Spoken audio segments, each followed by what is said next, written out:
companies have fallen in love with buying their own shares back, and trillions of dollars have gone in this area. And the reason they do it is that, you know, earnings per share is basically profits divided by shares outstanding. And if the board decides to take some of those profits and buy back their own shares, what they're doing is they're making the denominator smaller. So you've got profits divided by a smaller number increases the earnings per share. I sat on the board of a company for 20 years. We did it a couple of times. It's a very easy decision for a director to make. You know, you have some money to invest. Do you build a distribution facility in Miami and it might work out, might not? Or do you just buy, if you just buy back your own stock, you can increase the earnings that way. So I guess what you would call that is financial engineering. A young man turns 13, but one time in his life. And we're here this morning. This is for a bar mitzvah I'm doing Saturday. Sorry.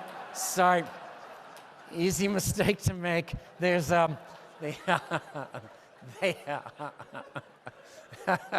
boys got to make a living, you know, and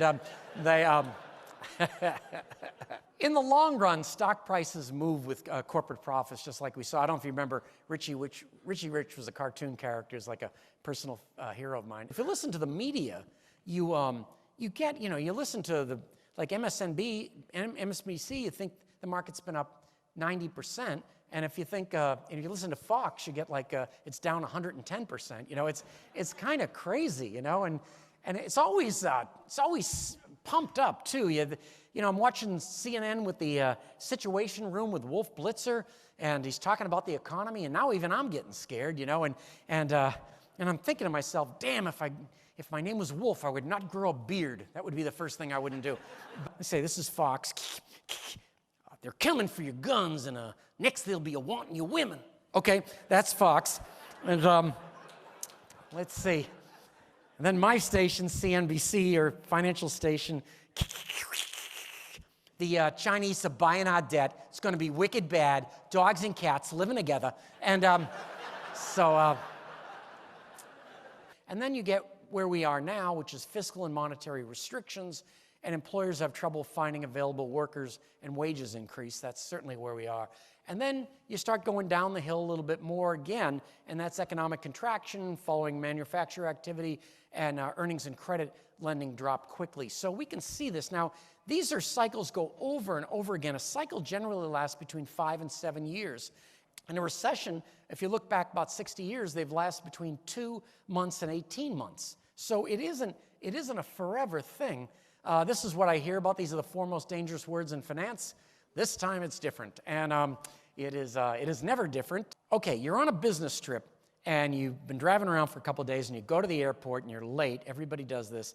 And then you look at the fuel gauge, and you're almost out of gas. And you know if you go back to the rental car, Hertz is going to charge you like $35 a gallon, right? Which is why they call it Hertz. And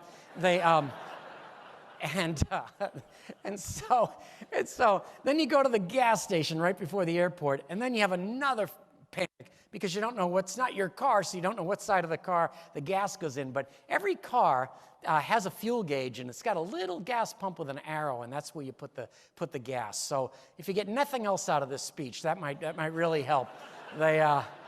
Oh my God! You say, oh, what did the Italian guys say again? You know, and people always ask me to say something in Italian. The body's in the trunk, you know, and 70% of U.S. and just below that in Canada is consumer-driven. That's what drives the economy. If you remember, right after 9/11, about 3 days later, President Bush came out and he said to Americans, to help our country, you need to go shopping. And everybody's like, oh yeah, and they're under the desk going, yeah, I'll meet you at the food court, you know, and it's like, what a strange thing to say, but he was right. He was right, and so that's what generates the economy. And the big thing that people get wrong is that the middle-class consumers are the job creators. So one of the things you've always got to do is make sure that middle-class consumer is healthy economically and confident economically. The super rich don't really create the jobs. It's the middle-class consumers. Demand creates supply. Supply doesn't create demand. So that's a big deal. The other thing Bush had is, what is that? When France decided not to help the U.S. in Iraq, he was really angry, and about 6 months later, there was an economic forum, World Forum, and he saw the head of he saw the head of France, and he gave it to him in a way only George Bush could. He said, you know why you don't have much of an economy is you don't have a word for entrepreneur. See, it's a French word. As I don't know. I don't even know if that's true. I just really like it. There's